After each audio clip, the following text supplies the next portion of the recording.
hi and welcome to more Game Roulette with me, Dozero. So this is coming out after some Civ 6 because we finished the game, and just to fill in the little spot in time that's left over by that, I decided to play Hidden Agenda. It's a game that was suggested to me by one of my subscribers, someone who loves to watch me, Jack Notch, and you don't think you've heard of this, Scruffy 5. I had not heard of this either. This is basically a post-revolution little island in like Southern America sort of place, a little country, and there's been a revolution, and we're sort of taking over, and we're gonna be deciding its fate. But it's a really, really old game. If you can't tell by the fact that it's only in black and white, that there's no mouse support, it's going to be played all with a keyboard, and there's no sound. So let us begin. Okay. Congratulations, Presidente. With the completion of a formal signing-in ceremony, your term as Presidente of Chimerica will officially begin. Please sign the official form and get ready for your first press conference. All right. Well, my first name will be Marco. My last name will be Dozero. And my second last name will be Del Azul. I'm not very good in Spanish, but whatever. Like, I think Azul means blue, so yes. So there we go. And we could ask questions, but we don't really have to. A crowd of reporter presses towards you. Presidente Dozero, one calls. There has been much talk recently of the need for justice. Which of these would be most important in achieving a more just society? All right.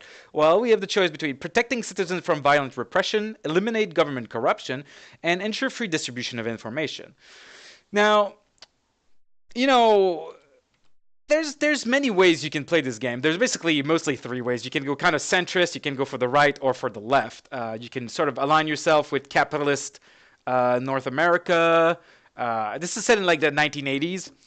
You can go with like communist and Russia, or you can go kind of in the middle and stay independent or whatever. I don't know. What do you guys think I should play? Should I play as like a really ruthless capitalist, or like super communistic socialist, or try to play a balance in the middle? I don't know. Let me know, people who watch. But I mean, we don't know much about the country Chimerica yet, but I've played sort of a little bit to familiarize myself with this game, and violent repression in this country is very much a daily issue, where like freaking government forces kick your door in and murder you for no reason. So yeah, corruption is bad, you know, people stealing money, and you know, people not knowing the truth is very bad, but as far as horrible thing, getting murdered in the night is probably the worst. So let's try to protect our citizens from violent repression. Another reporter pushes to the front and raises her hand. Everyone agrees that we must develop our nation's economy. But what should be the first priority of this development effort? Promoting the growth of the economy, distributing the nation's wealth equitably, or protecting the free movement of capital. Now, there you see really the different levels, right? Distributing the nation's wealth equitably, that would make us kind of communist, right? We take from the rich, give to the poor. Protecting the free movement of capital, that's more of a capitalist thing. It's more of a, you know, and then promoting the growth of the economy is kind of just in the middle. If we make more money, everybody's richer, sort of thing.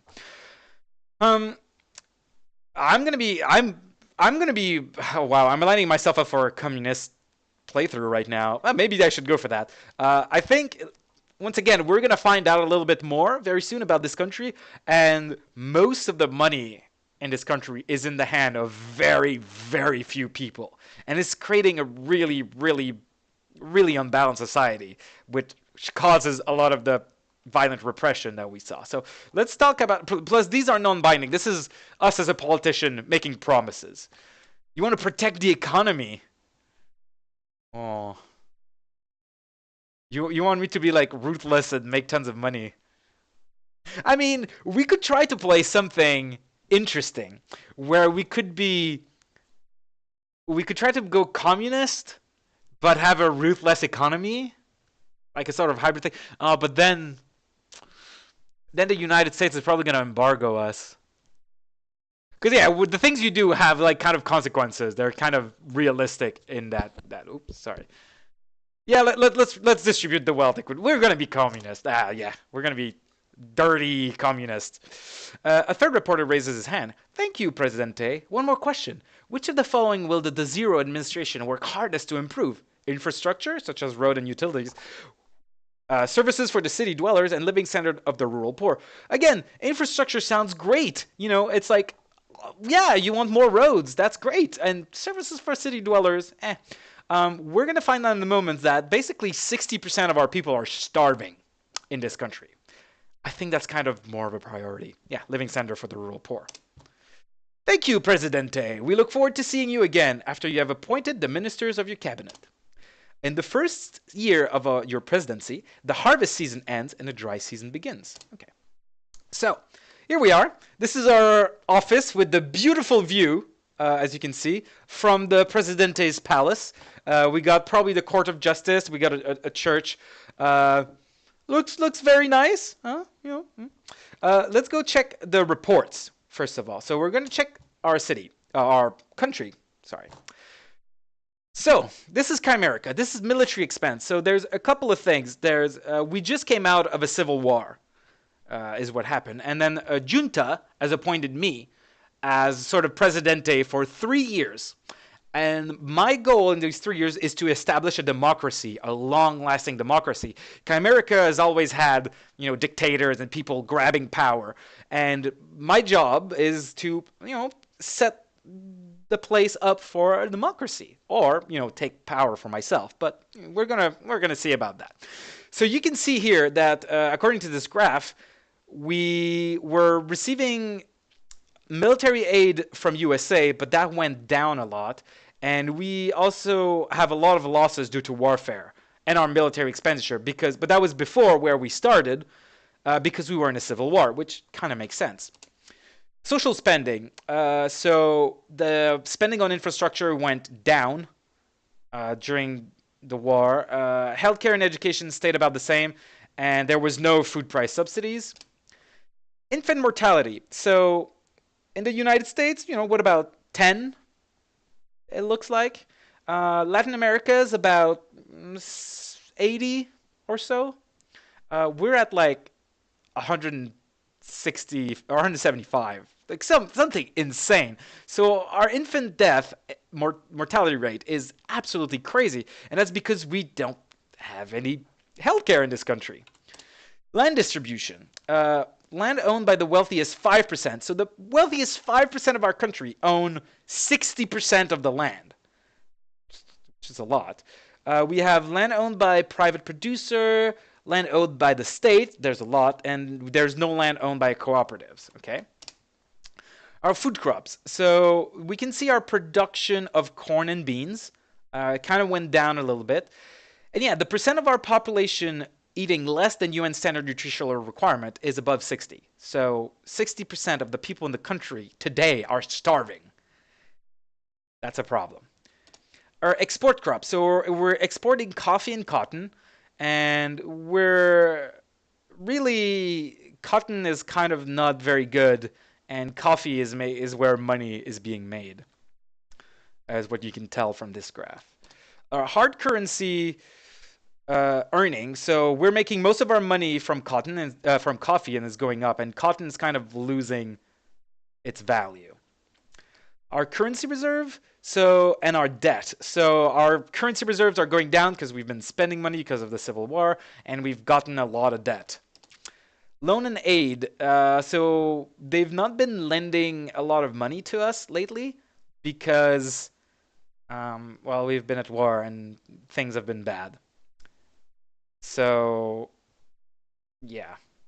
We're not receiving anything from the USSR. We were receiving things from the USA, but not anymore. Yeah. So we can go see the newspaper.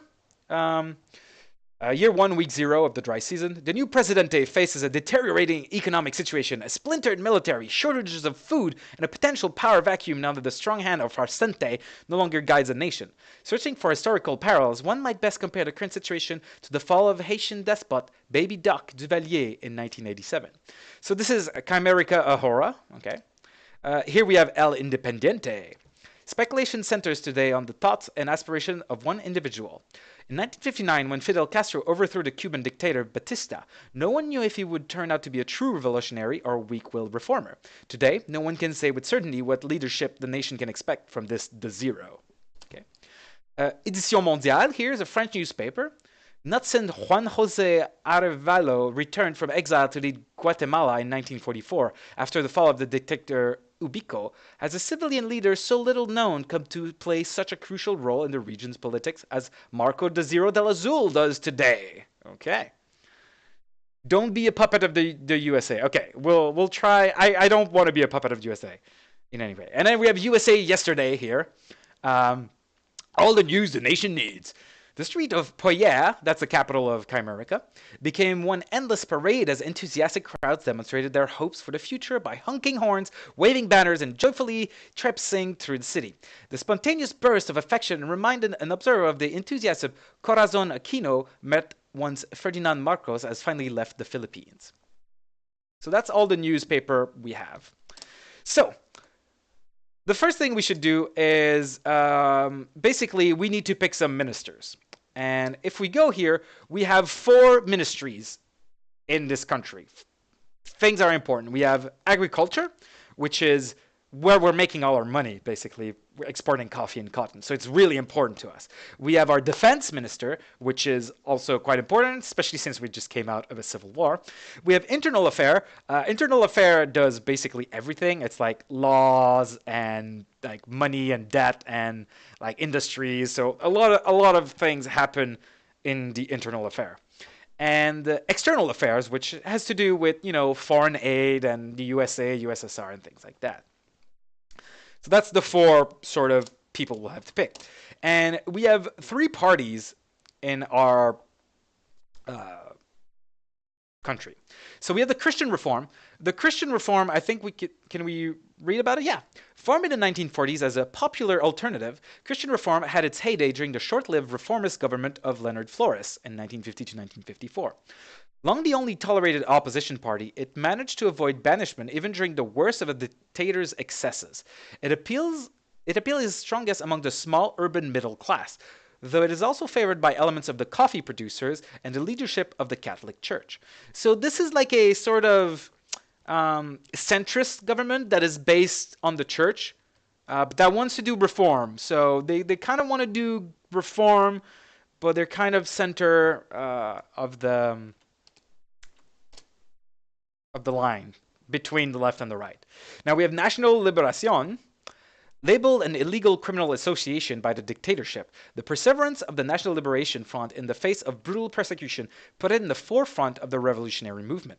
Some National Liberation Party leaders considered themselves Marxist. For others, ideas about social change are inspired by the interpretation of the gospel known as liberation theology. Speaks for the large population of rural poor. Okay, so that's the party of the poor. It's kind of, the left party. And then we have Popular Stability. Formed during the last year of the dictatorship by landowners and industrialists fed up with the self-aggrandizement of the ruling family, Popular Stability has its roots in the old conservative party of Emilio Rosario. The party is supported by those army leaders who did not flee with Ferrante, the cotton-growing elite, and by many less privileged Chimericans, whose fortunes nevertheless depends on these powerful interests. So this is the right-leaning party, the party of people who already have money and everything. So in each party we have 3 people. So we can go check Bernardo Whitmire Alvarado. And we can read his story.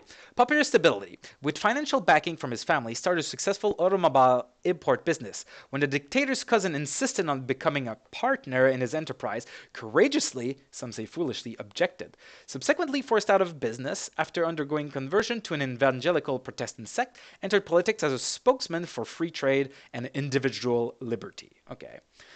So what he's about? He's about encouragement of investment in large-scale mechanized agricultural projects, okay, use of the military to reestablish order, elimination of all restraint on trade and investment, close ties with the United States and other Western nations. Okay, so this guy really wants to align himself with the United States and basically just open the markets to anyone and sort of really benefit from it. Hey, Jack Notch, welcome, welcome. We're playing Hidden Agenda.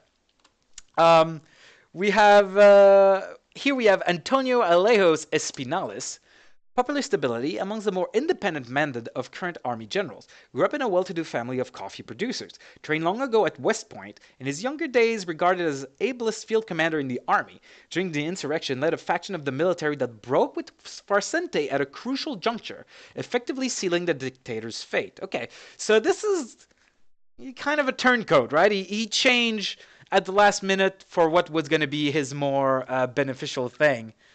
Um, you tried to go a moderate route, and Chimerica defaulted on its loan, Jacknut. Yeah, that would be bad. We yeah, we're gonna go for a communist sort of really left playthrough right now, so we might default on our loans as well. Anyway, we'll see. So he wants to modernize the method of export agriculture production, increase military preparedness through U.S. aid and training, elimination of governmental corruption, and maintenance of close ties with the United States. So again, he wants to align itself with the United States. But you can tell that this guy's out for himself. Like he switched when he saw the Civil War was going a different way. He kind of switched. He'll work for whoever. And we have Francisco Rosario Rosales. Popular stability, scion of one of the wealthiest families of Chimerica, has extensive holdings in cotton and cattle, grandson of Emilio Rosario, a long-ruling Presidente overthrown in 1948 coup. Outspoken, temperamental, and ambitious, eager to resume the family tradition of service and power. He wants to encourage direct foreign investment in agriculture, strengthen armed force without excessive foreign assistance, okay, measures to stimulate industry, and maintenance of close ties with the United States. All right. Let's go check out the Christian Reform. This is the more central people. The USSR collapsed in 1991. Yeah, but this is 1988. We don't know about that just yet. Here we have Ignacio Núñez Larangera, Christian Reform. The son of a well-known Poye lawyer, earned degrees from the University of Mexico and the London School of Economics before entering politics. Okay, so he's very well educated. Gradually became more outspoken against the Farcente dictatorship, but strongly opposed attempting to solve the country's problem with violence. Nevertheless, enduring several periods of house arrest and a long period in exile after receiving death threats. Okay. He wants to regain the campesino trust through limited land reform. Okay, so he wants limited land reform, and campesinos are basically grower of food. They're like the middle class sort of things. Pragmatic recognition of the political power of the military, timely preparation for elections, and improving ties with neighbors in Europe. Okay. All right. Let's see who else we got. Liliana Ortiz Lanza. What I promised during the press conference, I promised taking care of the poor, basically, and stopping violence. Stopping violence, taking care of the poor, and I don't remember what the last one was, but along those lines. A former teacher, mother of four, and a member of the board of trustees of several social service agencies. Widow of Armando Lanza, popular university professor, politician and critic of the Farcentes, whose assassination in the last year of the dictatorship helped spark the dictator's final fall from power. Still carries the banner of her outspoken and influential husband, but has now become an important figure in her own right. Okay, so she want to give assistance to needy farmer, civilian control over the military. Okay, I like that. Increased funding for education and healthcare. I like that as well. Stable relations with all countries. Okay, she's very interesting. And Francisco Ferrante Oberon. Grew up in Poye, family owns the Plume Serpent Rum Distillery. Opted to leave the family business to his brother and take a position with the party, regarded as a consummate behind-the-scene player, preferring to work through others rather than seek the limelight himself. Widely respected for his ability as a negotiator. So we got a guy who does shifty things. He does things behind the back, but that can be useful. You know, we might need that. So he wants measure to increase the production of export crops. Careful balance of the two newly merged military forces, protection of the rights of individuals, stronger relations with major trading partners. Okay. And if we go see the National Liberation, we have Gloria Jimenez Fleming. National Liberation, daughter of a doctor, professor of sociology at the National University of Chimerica, published a book-length analysis of the Chimerican peasantry, contributing editor of the French Marxist journal Dialogue Dialectique, forced to go underground when university shut down by the Farcente Guard, sub-commander of an important raid on Guardia headquarters, which gave her prominence in the growing revolt. Okay. She wants forceful land revolt aimed at helping the landless. Bringing army officer guilty of human right abuse to justice. Okay, I like that. Increase attention to the healthcare needs of the poor. And closer relations with socialist nations. Right, but her forceful land reform is a bit scary because the one thing we want to do is reduce violence right now. Like, violence was really bad. Um, we need to reduce the violence, so we're gonna try to do that. Then we have Julio Olivares Las Casas. So let's go see what he's about. Grew up in a well-to-do family. Since taking his vow, has been a tireless advocate for the rights of the poor. Gave refuge to the underground opposition during the insurrection. Narrowly escaped arrest on numerous occasions. A well-known writer and exponent of liberation theology. After admonishment from the Vatican against Iraq involvement in political affairs, left the Society of Jesus in order to devote his full energies to the service of my people. Okay. He won sweeping land reforms to help the poorest American to help themselves. Curbing the abusive power of the military. Okay, yeah. A nationwide campaign to teach the poor to read. Wow. And reducing dependency on larger nations. I can really get behind what this guy wants for this country. So we're definitely gonna get this guy on our cabinet.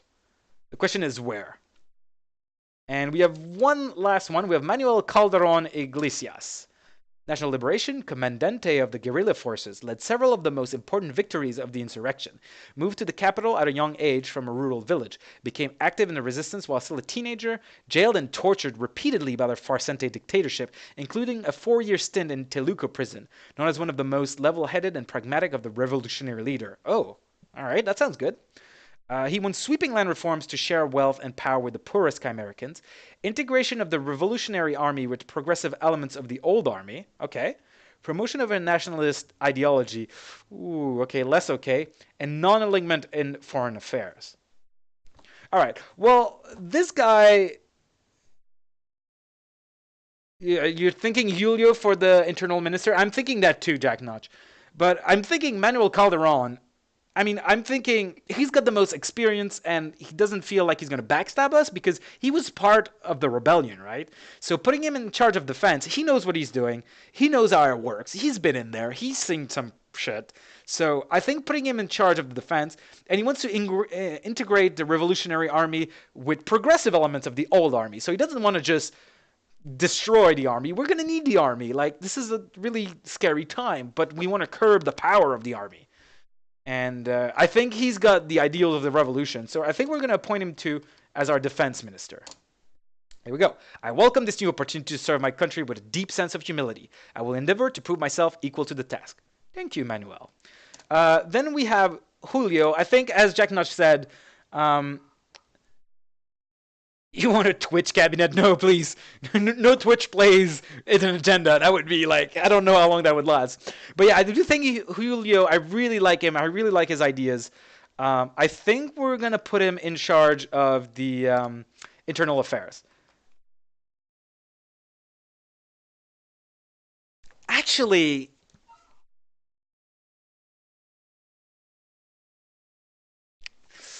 we might put him in charge of agriculture. I like his sweeping land reform.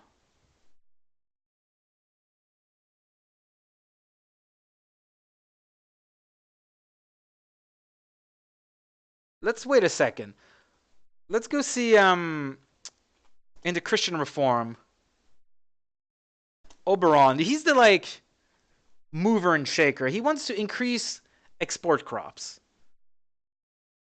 Protect the rights of individual. Stronger relation with major trading partners. Now this guy, I could see him as our foreign minister. He's like a pusher and shaker. He works in the shadow.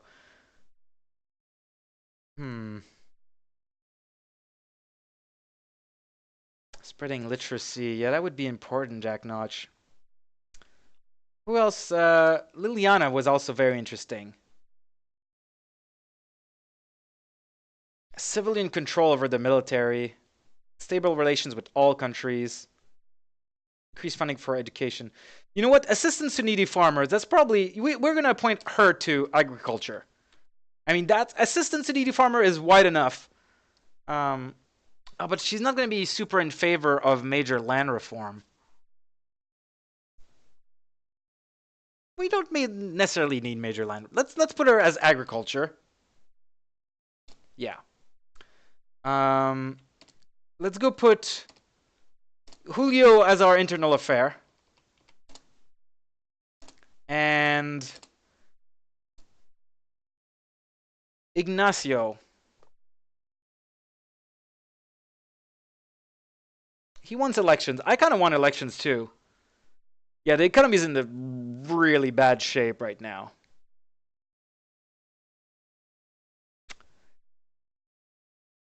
No, I think we need Oberon. Oberon just sounds like he's gonna be able to get us some good deals as our external affair minister. All right. I think that's good. That's good for now. Now, we're ready to go, but I'm going to take a short break right here before we start actually making decisions. Thanks a lot for watching. I don't want to watch. I'm not looking.